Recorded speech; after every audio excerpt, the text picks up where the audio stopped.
Okay, pretty good. Are we good? Chapter 16.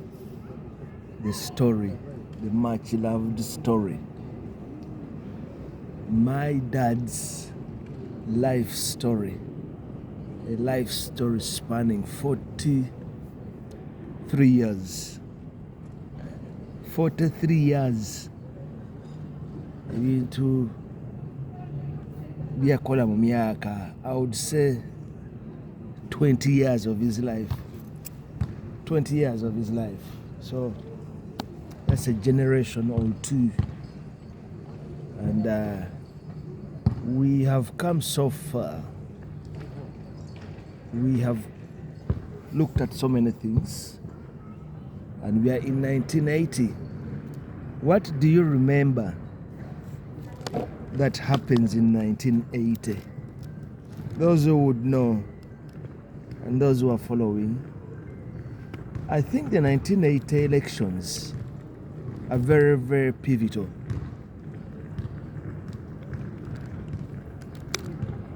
To what comes next in the history of Uganda. But remember, post-independence, nagategere ekyo kino bulungi nnyo. Kakati nga banaagamba nti pre-Museveni oba post-Museveni. Okiraba? Because there's got to be that transition. Things have got to shift. But how do they shift? Do they shift from within or from outside? Kyentegeeza forces ziyinza okuva outside ne ziyiwa ekintu. Forces ziyinza okuva outside ne zitereeza ekintu. So that was the conundrum. Kiraba? Tukamba ddireyo emabega. Those who really, there's a lot of politics here. Pre-independence, who are the movers and the shakers? Baani abaguidinga ekintu kya independence ya Uganda?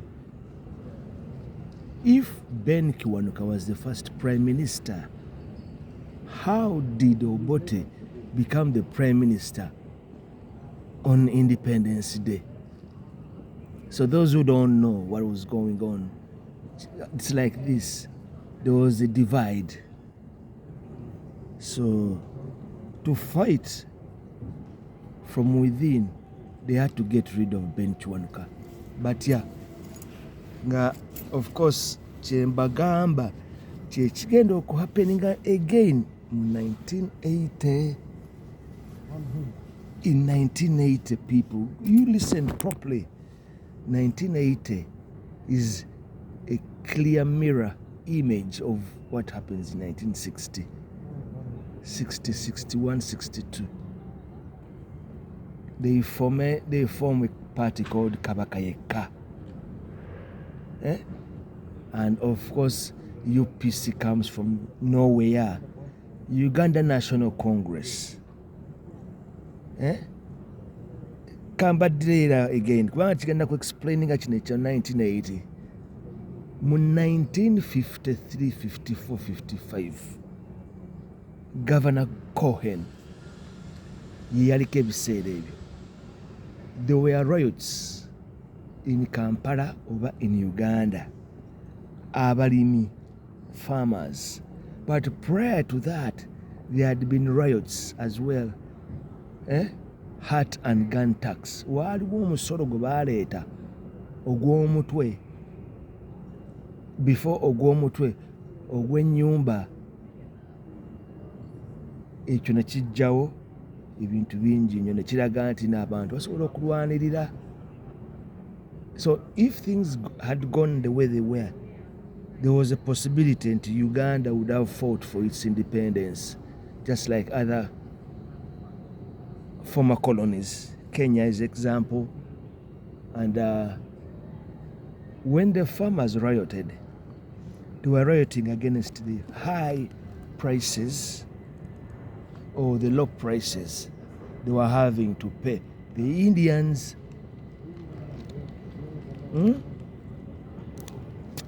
Kati bano abayindi be baali ba middleman.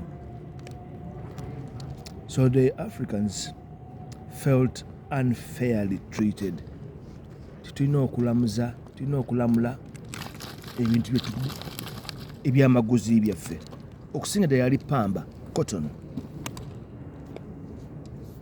Uganda Farmers Association yegenda okuvaamu Uganda National Congress, then the rise of the cooperatives. Kiraba, cooperative unions. Later on, kati nze muzeeyi wange yali mu cooperative alliance. Ne yali mu bya cooperatives.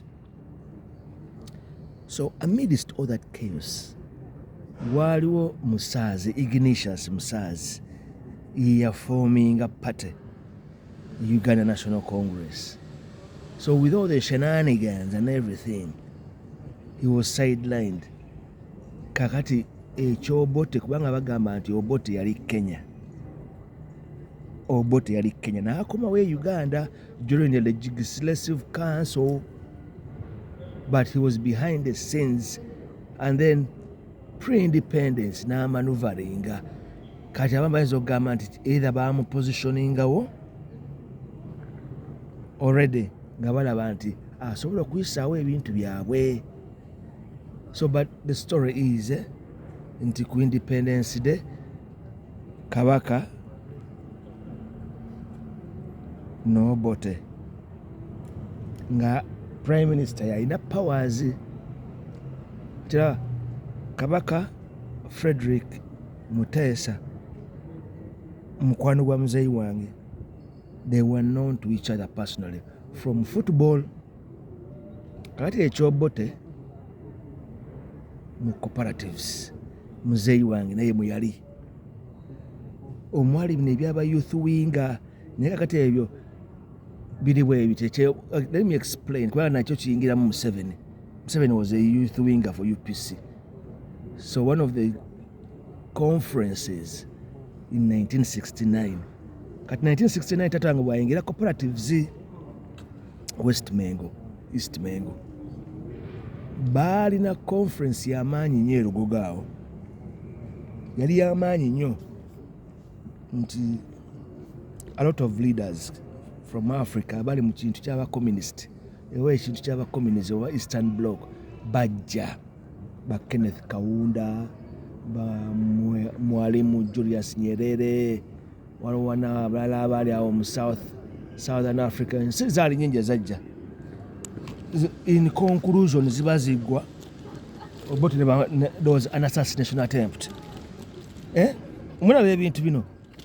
There was an assassination attempt on Obote. Obote baali bamutidde e Lugogo. Ali tekiggwera ng'Obote bamujanjabidde Mulago n'awona, naye kyamukanga nnyo. 69 Papa najja popopo, era bwe muba mwagala kakasa kintu ekyo, Popopo Memorial Center mugimanyi weeri. It is in the memory of what? Of the Pope's visit. 1970, things are unstable mumaje, and Obote was aware of that. Kati Amini bagenda omuggulako emisango gya smuggling n'okubba embaawo. Yakola amakosa mangi nnyo. Congo baaliyo olutalo, and of course there's always been issues with the western border of Uganda. Munfuna bulungi nnyo kakati. And with all that, Obote n'abeera very suspicious of who? Of Idi Amin, n'ayagala amuggyeko. Kakati, this comes about like this. Let me explain to you people. Commonwealth Conference, yali Singapore mu 71. Obote ng'aleka instructions basibe Idi Amin. Mufuna bulungi nnyo bamusibe while is away. Naye already that information had been leaked. Era gye kiggwera I mean overthrowing Obote. That is going to begin the change in the history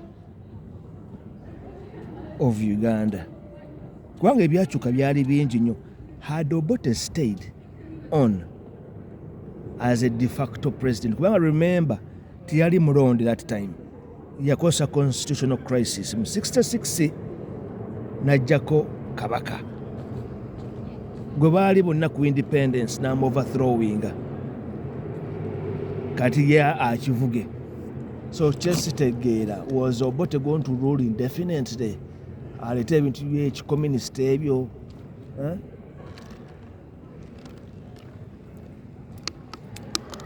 I don't understand these things. Wakati nze kye neebuuza tuli mu 1980, why was the powers that be so desperate to hold elections in 1980? Kiraba era kyali clear mu ntegeera gye eyaliwo the arrangements kikos malum. I was looking for that word malum. Ezo meetings zaali back to back at Tanzania.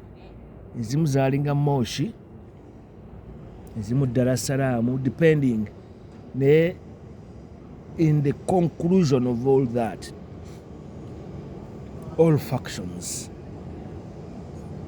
ezaali zirwana waliwo n'abaali batanse nga balwanisa Idi Amin forces ezimujjako zaali external. When he kind of wages the war with Tanzania, he had taken a gamble. That was not going to be. Okay, the story is like this. Bagamba nti ku border Mutukula. It was one fatal evening. A Ugandan soldier gets drunk in a bar on the border. And it is of a woman. And then by the end of it all,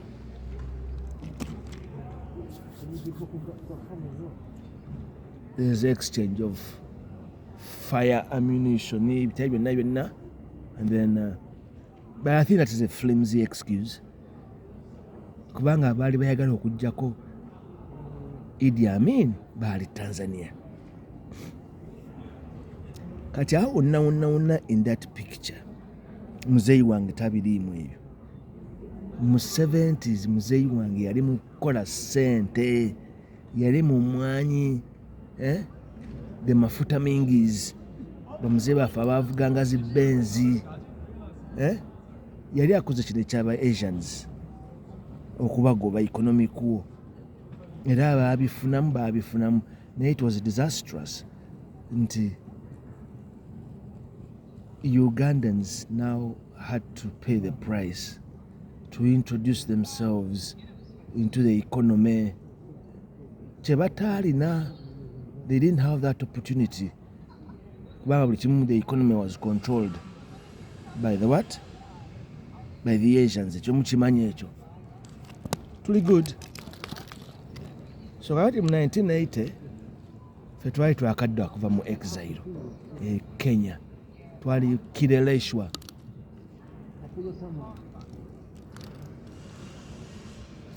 Kireleshwa waliyo bannayuganda bangi nnyo abaali baddukiddeyo. It's a very affluent part of Kenya, part of Nairobi. Ne ba staff abamu aba East African community on the Ugandan side were staying in those abennyonyi ba pilots, ba doctors bingi nnyo. Kati we tukomawo, my dad of course starts new life. Kati olwo elections nagala ekya elections kiriwo ekiti kyalimu enjoyi nnyingi nnyo naye I think with an underlining formula. Kiraba kubanga Museveni kati yafuza emyaka emeka 40 naye bwajja mu 86 buli omu yajja naye. He didn't push anybody away. Mujjukira government ya Museveni movement byajja nabyo mu 86. Okay, naye kati the question is, why does Museveni wage a war? Kiki ekimudrivinga? Akati chairman of the commission Paulo Muwanga n'abalala besijja ku mentioninga mu mboozi eno kubanga ye Uncle Paul yali mukwano gwa muzeeyi wange, so I can talk ku bye mba mmanyi. I talk about what I know. Definitely he had an idea. The idea was simple. Once Idi Amin has been overthrown, it was a coup d'etat. A coup d'etat, meaning that although they were Kombozi, the Tanzanians had facilitated the overthrow. Mujjukira Uganda National Liberation Army, UNLA, it was formed in Tanzania and was fighting. Yegenda ku disbandinga, yali mu bagundi abo bonna ab'amagye ab'amaanyi, Batito Kero, Bazilio, bani bonna, Boyito Joko yasomera Sandhurst. Amagye gaali gamusomesezza. Amagye ga Uganda Army, bakasirye eggwanga, bakatumba amala bonna bangi nnyo mu magye, Baserwanga Lwanga baali basomedde mu magye.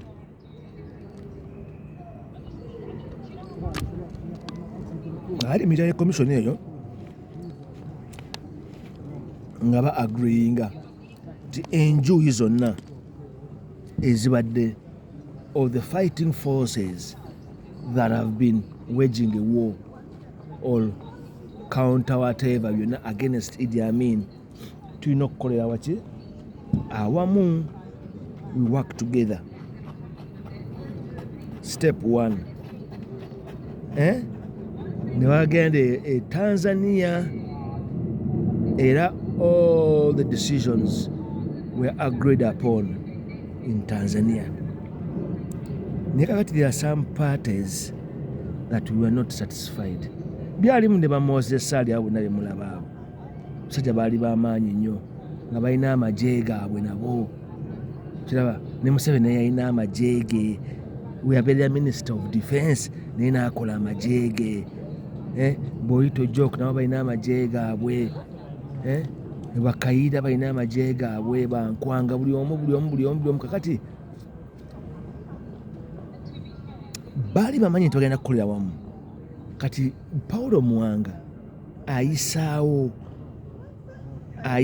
kino ekye-elections. Check this out. Lule yajja bamu overthrowing ali waggulu mu State House ey'Entebbe, bano bali wansi ba Paulo Muwanga bali mu kunywa whisky batamidde ne bamuggyako. Abantu ne bayimba ennyimba, twagala Lule yekka, tetujja twagala Lule. Lule yali London wano n'akomawo e Uganda, era bw'avamu ebyo eby'okumu overthrowing after 68 days n'agenda e Kenya, era gye batandikira Uganda gye batandikira National Resistance Council. Ye Museveni ng'alina PPM, Patriotic People's Front. Eyo nayo bigenda kwegatta. Kati bwe mutunuulira power base ya NRM, it is Lule. Mufuna bulungi nnyo. It is Lule. Why is Lule buried at Kololo? Ekyo mukyebuuze. And is buried there alone. Kakati I think Museveni had worked out with Lule, and to give him credibility and legitimacy, kati akalulu kagenda kutandika.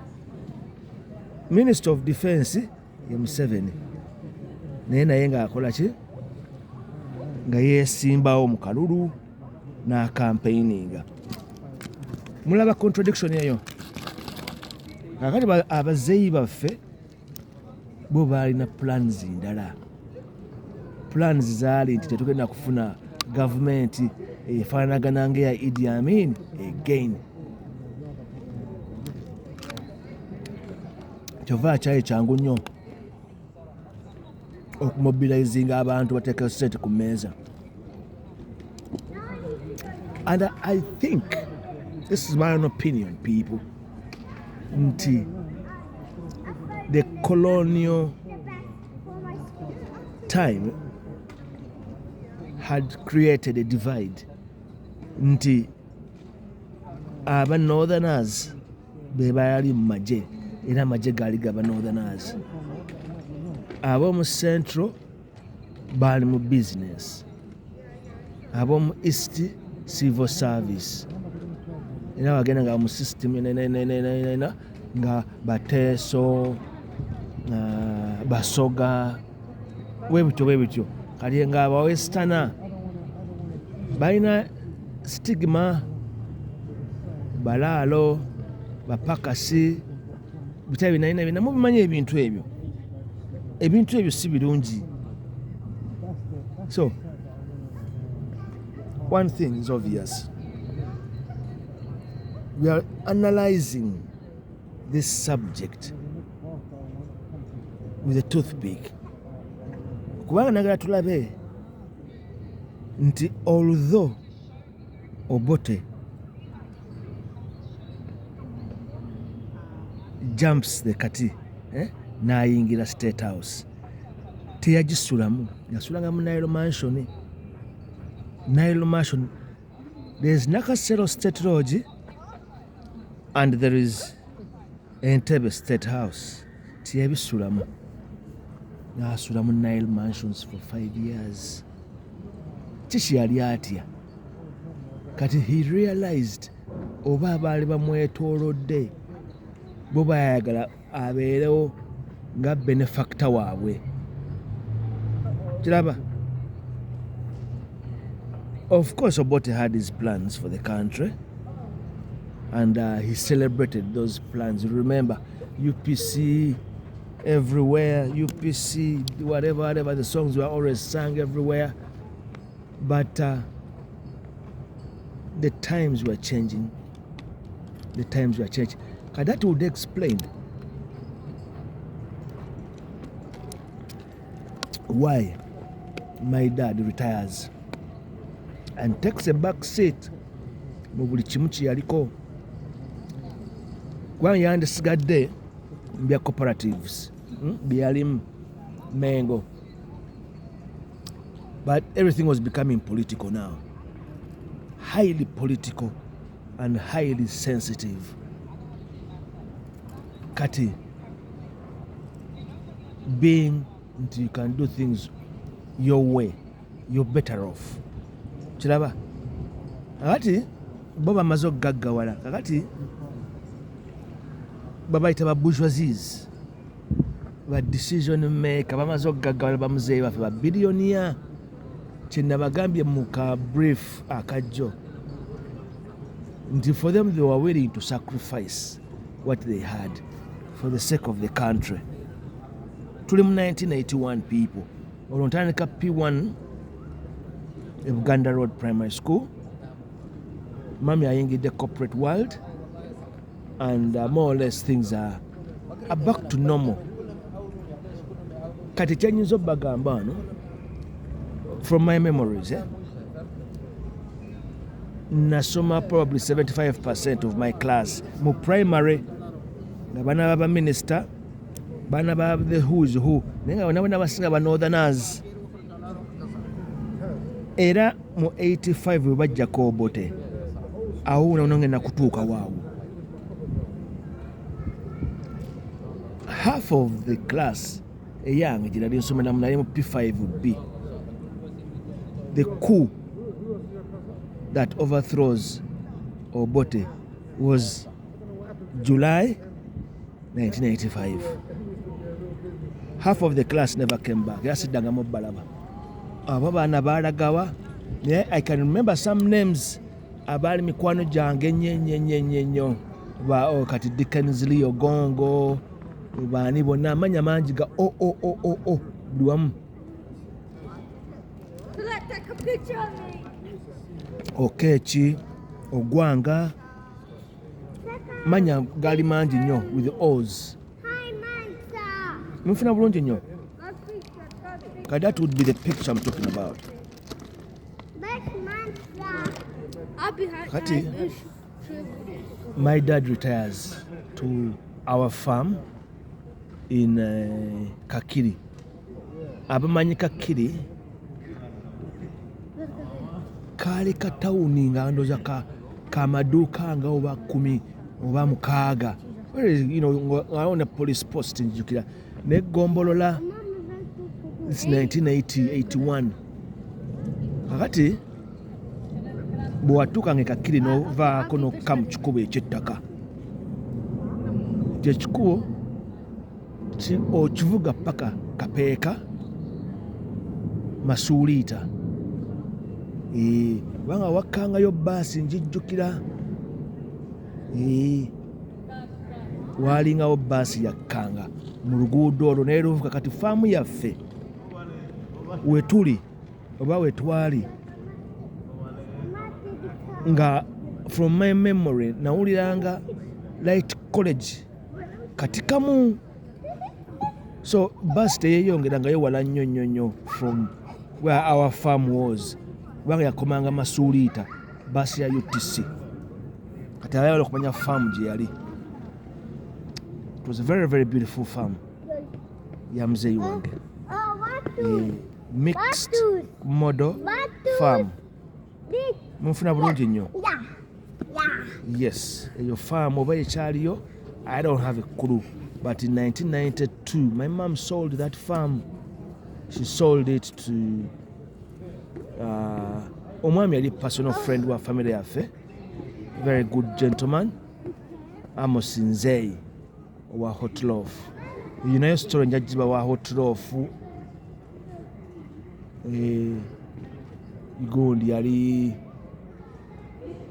mujukire mukati kwa Tip Top bread ginger. Uganda Grain Millers ngina bakery division. Bina mamange byalimu nga buli parastato oba subsidy zali companies za government. Kati ze mami ngali mu yayingirira mu hatcheries division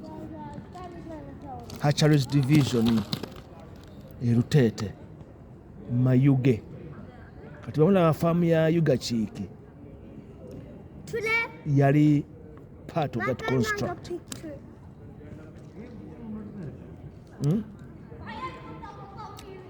It was called Uganda Poultries. Part of it nga mulimu shares nga ye Spring Valley Farms Uganda. Roger Mukasa nga ayinamu subsidies. Byali birungi nnyo. Kakati Obote yali akoze ekintu ekyo okukkakkanya bano ba elite abakeeping busy. Naye ky'ataamanya nti there was already things going on behind him. Nti kasita Obote yakiraga nti naakomyewo abbya akalulu. Baali ne Uncle Paulo Muwanga bali kunywa whisky. Banywanga whisky from Scotland, VAT 69 ne grants gye gyali emyenge gyabwe. Byenjogerako bino nabirabako era kati ngaffe wakawajjanga waka nga tulina gondi cabinet number nga buli omu bamanyi omwenge gwanywa. Uganda waragi yalingawo ogwo whisky ne wine, different wine webite. So kakati 81 my dad ali ku farm, yali ku farm nga yena ne mundu sibabulyanga kintu ekyo. My dad had a gun oba yali kakati bino ebintu bibeera bizibu nnyo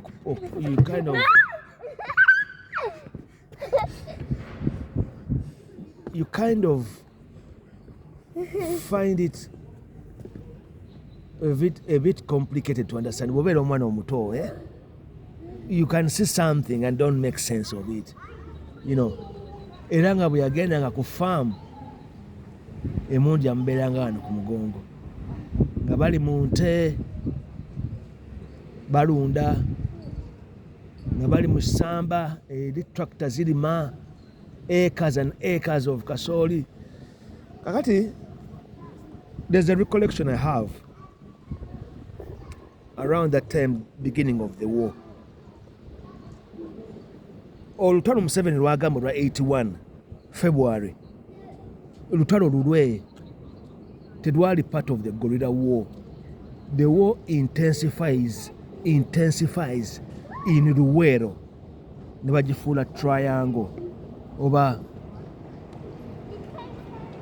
the danger zone, kubanga ekyo kigambo Luwero triangle abobote bye bakikozesa. How does it come about? Let me explain to you.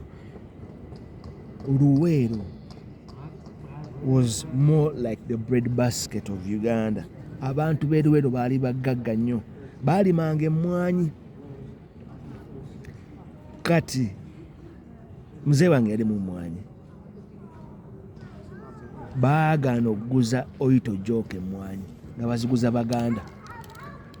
Kati this definitely is going to create a conundrum.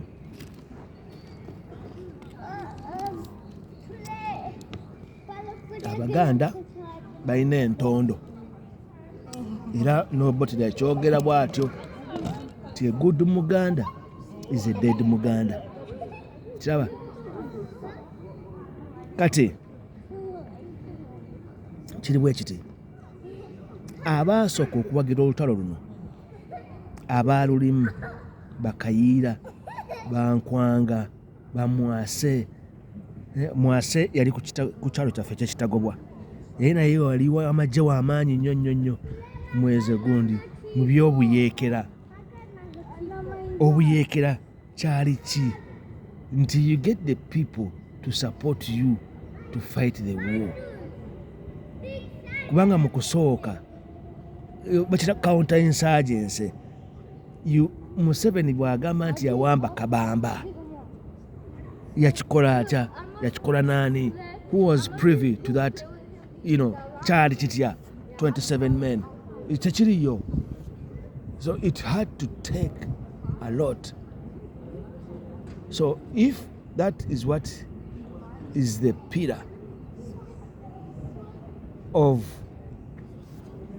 the beginning of nti kakati tulwanira peace, naye nga remember mu 1978 79 olutalo lwali lwatandika dda, naye ate ye Museveni akomawo bukomi ng'ali Tanzania, n'ayingira 80 ng'ali Minister of Defense. Okiraba?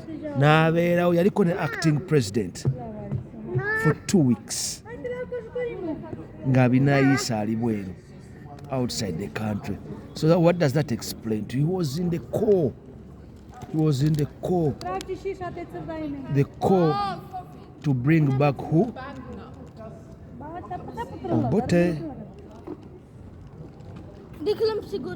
Are we good? Nagala mutegere kye njogera bannange. Kubanga we are moving fast.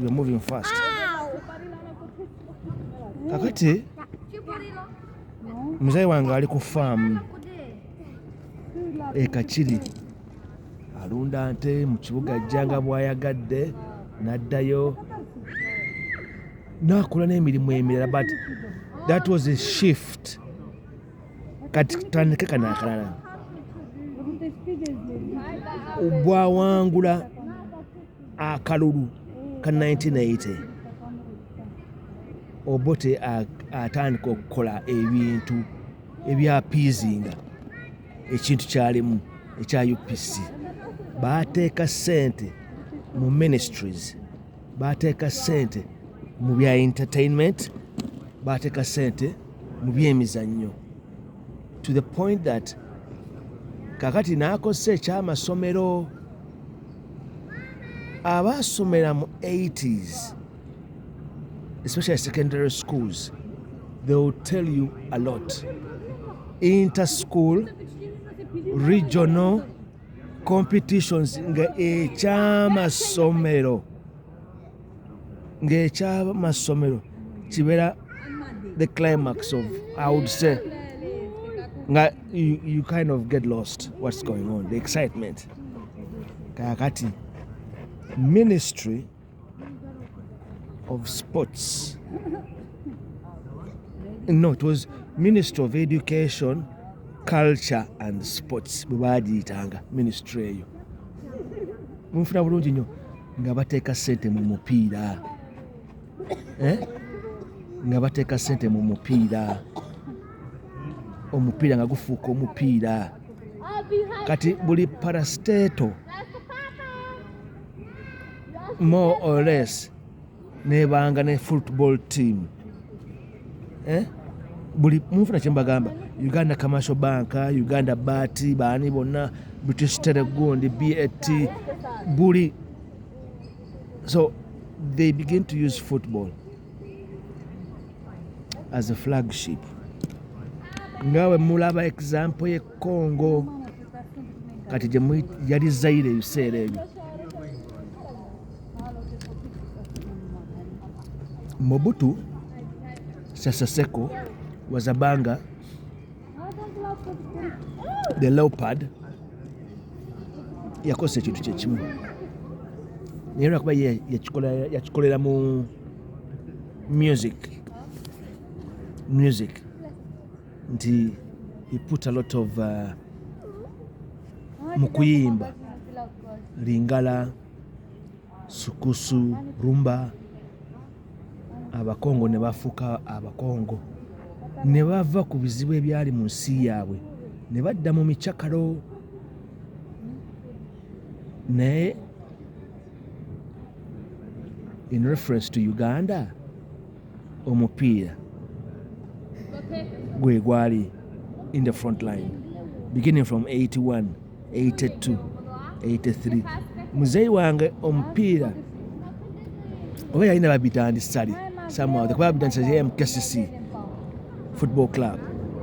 Namugamba nti kyanda tukwetaaga, we need you, come back in the football, otukwatire ku wotukwatira. Kati olwo ng'akomawo mu KCC, Uncle Patrick ali muki mu Express. KCC agiyingira nga patron w'aba supporters. Nabagamba nti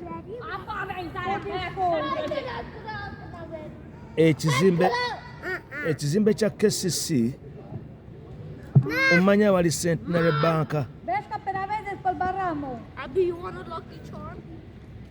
Kampala Road, Pioneer Mall, wakati awo. Wakati ekizimbe kyali awo at some point. Okay, kyengezako bagamba nti there was a